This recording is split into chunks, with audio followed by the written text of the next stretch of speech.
आपण ऐकत आहात VAG मराठी स्टोरीज आणि मी सादर करते आहे मिसमॅच लव्ह या कथेचा पुढचा भाग सुरू करण्याआधी प्लीज माझ्या चॅनलला सबस्क्राईब करून घ्या आणि आधीचे पार्ट ऐकले असल्याची खात्री करून घ्या.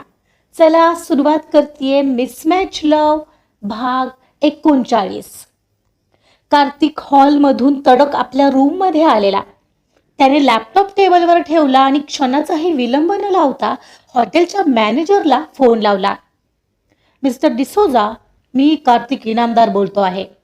काल झालेल्या पार्टीचं, विशेषतः रिफ्रेशमेंट एरियाचं CCTV फुटेज मला पुढच्या 5 मिनिटात मेलवर हवंय.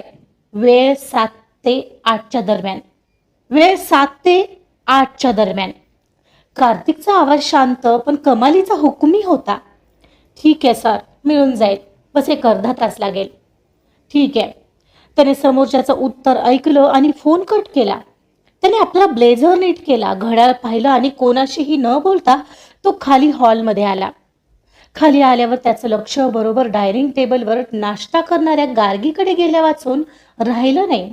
तो क्षणभरासाठीच थबकला.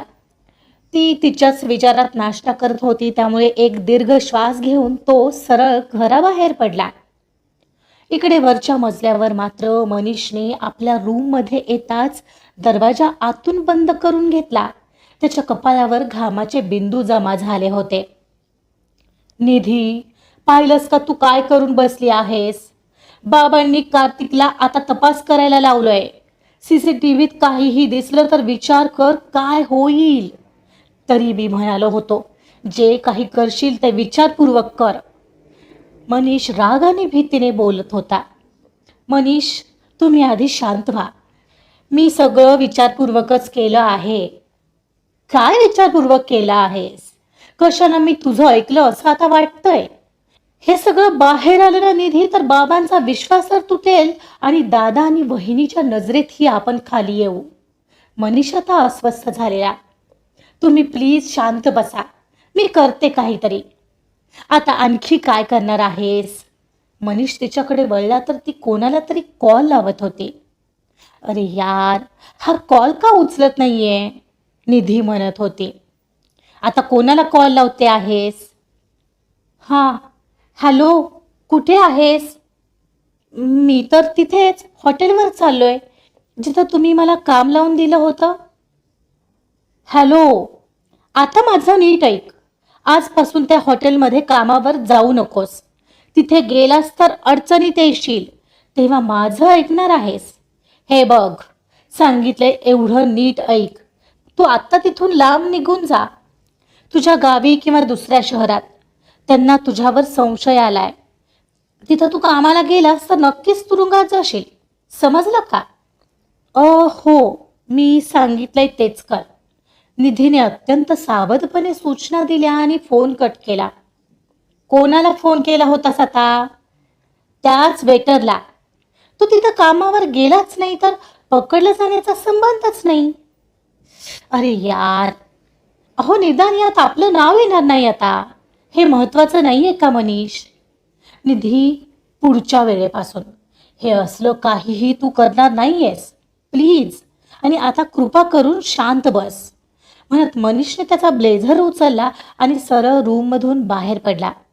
निधीने सुटकेचा निश्वास सोडला आणि डोळे मिटून स्वतःला शांत करू लागली. बरोबर अर्ध्या तासाने कार्तिक त्याच्या ऑफिसच्या केबिनमध्ये होता आणि आज तो पहिल्यांदा त्या केबिनमध्ये बसणार होता, जी CEO साठी राखीव होती. एकीकडे त्याचं स्वप्न आज खऱ्या अर्थाने पूर्ण होत होतं. तो आज खूप खूप खुश होता. तो त्या CEOच्या खुर्चीजवळ आला आणि खुर्चीवर प्रेमाने हात फिरवला. पण एकाएकी त्याला कालचा तिचा नशेत असतानाचा रडवेला चेहरा आणि तिचं बोलणंही आठवलं. माझं मी चांगलं आयुष्य जगत होते ना, का आलास तू? सगळं तुझ्यामुळे झालंय. तुझ्यामुळे मला हे मनाविरुद्ध असलेलं लग्न करावं लागलंय. आणि त्याला वाटून गेलं, यासाठीच त्याने नकळत गार्गीचं आयुष्यही पणाला लावलंय का? आणि हे सगळं मिळवूनही आता एक अस्वस्थता मनाला तरीही छळत होतीच.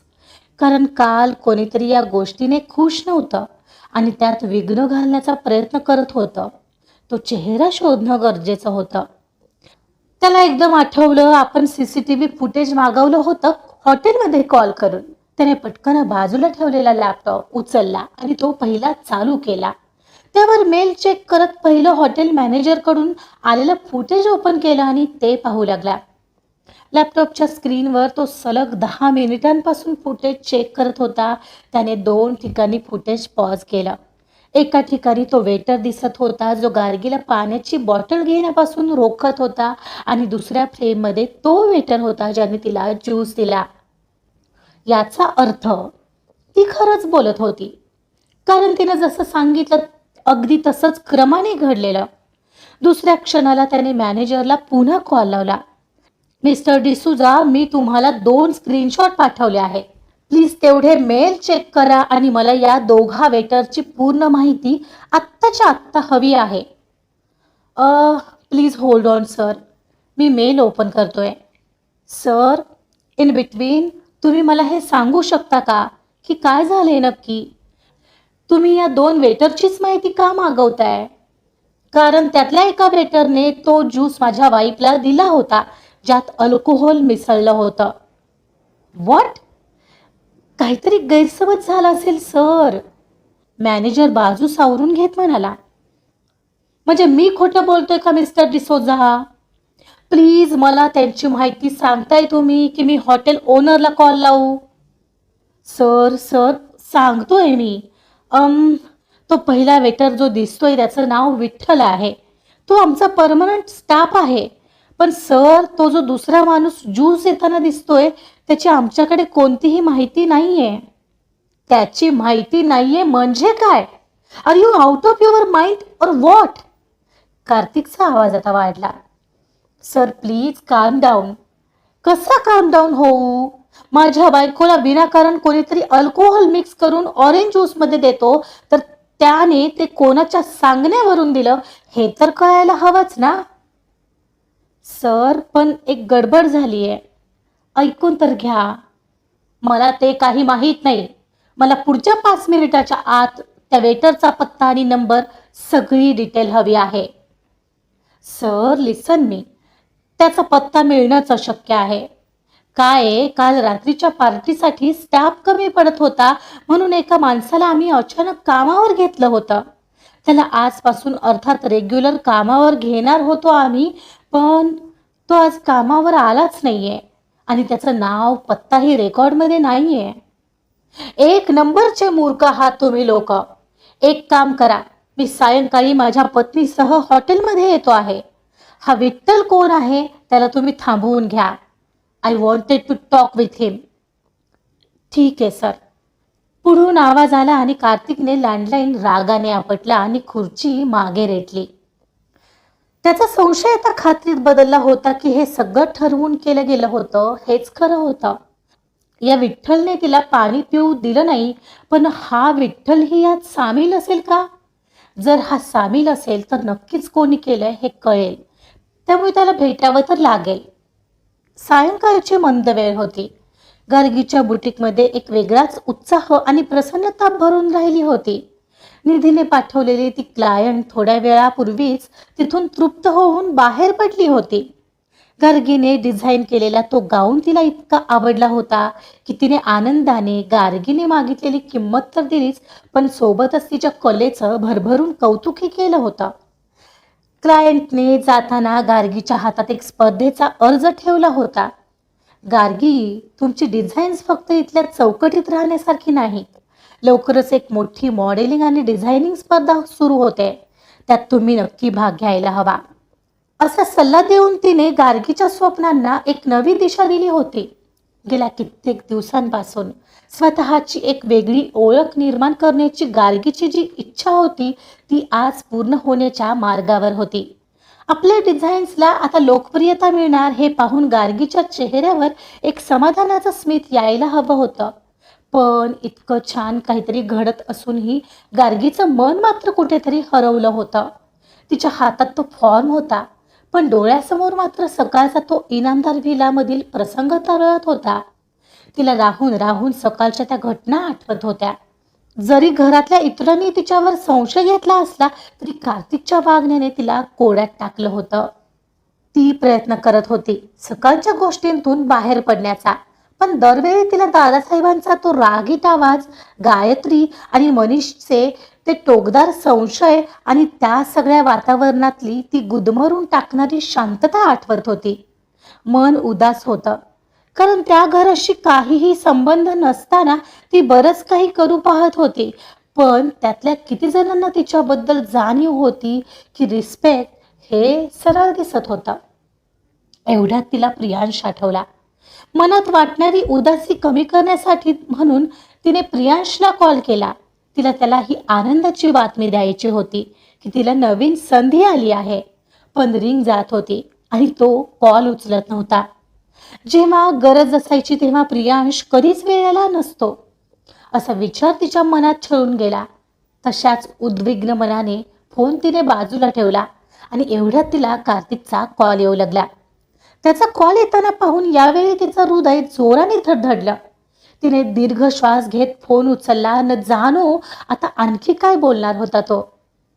हॅलो, कुठे आहेस? मी बुटीकमध्ये. का? मी एक अर्ध्या तासात तिथे पोहोचतोय. काल रात्री पार्टी झाली त्याच हॉटेलमध्ये परत जायचंय, सो बी रेडी. का पण? म्हणजे काय झालंय? काही झालं नाहीये, तिथं गेल्यावर कळेल. मी निघतोय इथून, ठेवतो. मनात पलीकडून फोन कॉल कट झाला. जेवढ्यास तेवढं बोलून त्याने फोन ठेवलेला. आता आणखी काय झालं असेल? तिथे काय कळालं असेल का कार्तिकला? या खडूसने तर काहीही सांगितलं नाही. अजूनही माझ्यावर विश्वास आहे का नाही काहीच कळत नाही मला त्याच्या वागण्यातून. नशीब सकाळी काही बोलला नाही. यार, आता आणखी काही तमाशा तर नाही ना होणार तिथे. Will see. पण तरीही कोण असेल ती व्यक्ती जिने मला ऑरेंज ज्यूसमधून असं अल्कोहोल दिलं असेल? मी कोणाचं काय बिघडवलंय? या घरात ना आता मला राहायलाही नको वाटतंय, ती मनाशीच विचार करत होती. गार्गी कार्तिकेने आधीच बुटीक बाहेर तयार होती. तिच्या डोक्यात अनेक विचारांचं चक्र सुरू होतं, पण चेहऱ्यावर मात्र कमालीचा संयम होता. कार्तिकची कार येताच ती निमूटपणे आत बसली आणि ते हॉटेलच्या दिशेने निघाले. कारच्या बंद काचेच्या आत एक जड शांतता पसरली होती. कार्तिकचे डोळे रस्त्यावर खिळलेले होते आणि एकामागून एक त्याचे ऑफिसचे कॉल सुरू होते. त्याच्या आवाजातला तोच प्रोफेशनल कडकपणा कायम होता. गार्गीला राहून राहून विचारावं वाटत होतं, नक्की काय झालंय? तुला काही पुरावा सापडलाय का? पण त्याचा तो शांत आणि गंभीर अवतार पाहून तिची हिंमत होत नव्हती. पण आज विशेष हे होतं की त्याने तिला नेहमीप्रमाणे काही उलटसुलट बोलून टोकलं नव्हतं. थोड्याच वेळात कार दी हॉटेल ग्रँड इम्पेरियलच्या भव्य प्रवेशद्वारासमोर उभी राहिली. शंकरने तत्परतेने दार उघडलं. कार्तिक आणि गार्गी एखाद्या पॉवर कपलसारखे दिमाखात रिसेप्शनवर पोहोचले. कार्तिकच्या पावलांमध्ये एक वेगळीच जरब होती. विठ्ठल नावाचा वेटर कोण आहे? त्याला लगेच बोलावून घ्या आणि शक्य असेल तर कालच्या शिफ्टमधील सगळ्याच वेटर्सना हजर करा. कार्तिकचा आवाज शांत पण समोरच्याचा थरकाप उडवण्यासाठी पुरेसा होता. हो sir, just 5 minutes. Manager D'Souza यांनी गडबडून तातडीने निरोप धाडले. काही मिनिटातच 10-12 वेटर्सची रांग समोर उभी राहिली. कार्तिकने एका तीक्ष्ण नजरेत विठ्ठलला हेरलं. विठ्ठल, तू पुढे ये, त्याने हुकूम सोडला. विठ्ठल भीतीने पांढरा पडला होता. काय झालं साहेब? माझं काही चुकलं का? त्याने चाचरत विचारलं. मला सांग, हिला काल रात्रीच्या पार्टीमध्ये ऑरेंज ज्यूस तूच दिला होतास ना? कार्तिकने त्याला जाळ्यात ओढण्यासाठी खोटाच प्रश्न टाकला. नाही सर, मी नाही दिला. खरं तर मला नीट आठवत नाहीये. काल इतकी गर्दी होती, हजारो लोकांना सर्व करत होतो, मला कसं आठवणार?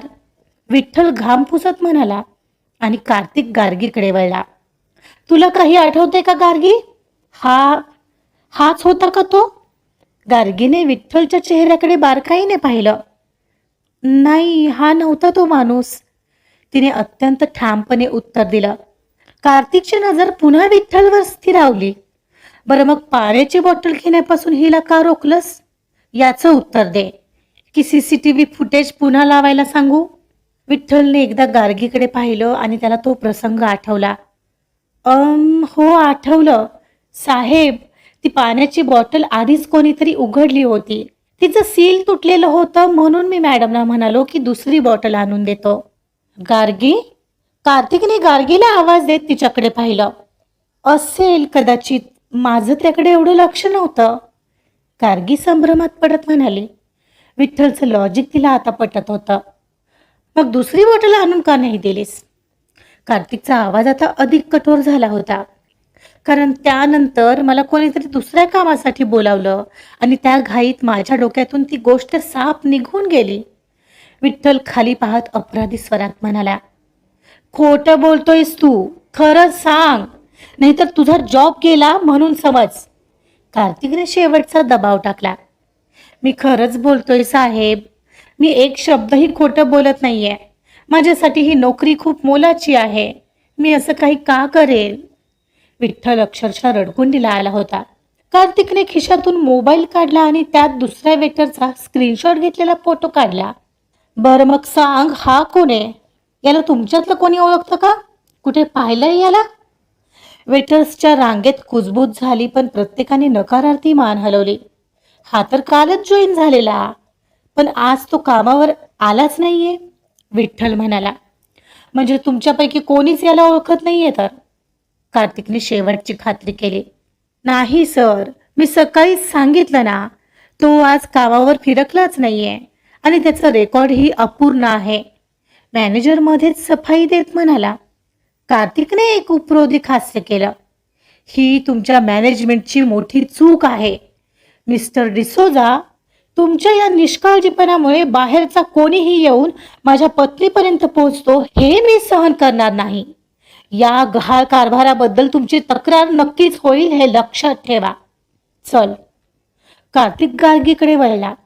त्याने कोणताही वेळ वाया न घालवता भरभर पावलं टाकत एक्झिटच्या दिशेने कूच केली. गार्गीला मात्र कळत नव्हतं तो तिच्याबद्दल काय विचार करतोय. आजचा भाग इथेच संपलेला आहे. ॲटलिस्ट गार्गीवरचा आळ तरी हटलाय. पण बहुतेक असंच दिसतंय की निधीने पुरेपूर प्लॅन केलाय की कार्तिक त्या वेटरपर्यंत आणि पर्यायाने त्यांच्यापर्यंत पोहोचू नये. बघूया, आपल्याच घरात आपलेच आपल्या वाईटावर टपलेत हे कार्तिकला कधी कळेल का? काय होते पुढील भागामध्ये ऐकत रहा मिसमॅच लव्ह मध्ये. आणि कथा आवडत असेल तर प्लीज लाईक करा, सबस्क्राईब करा आणि शेअर सुद्धा करा. Thank you so much.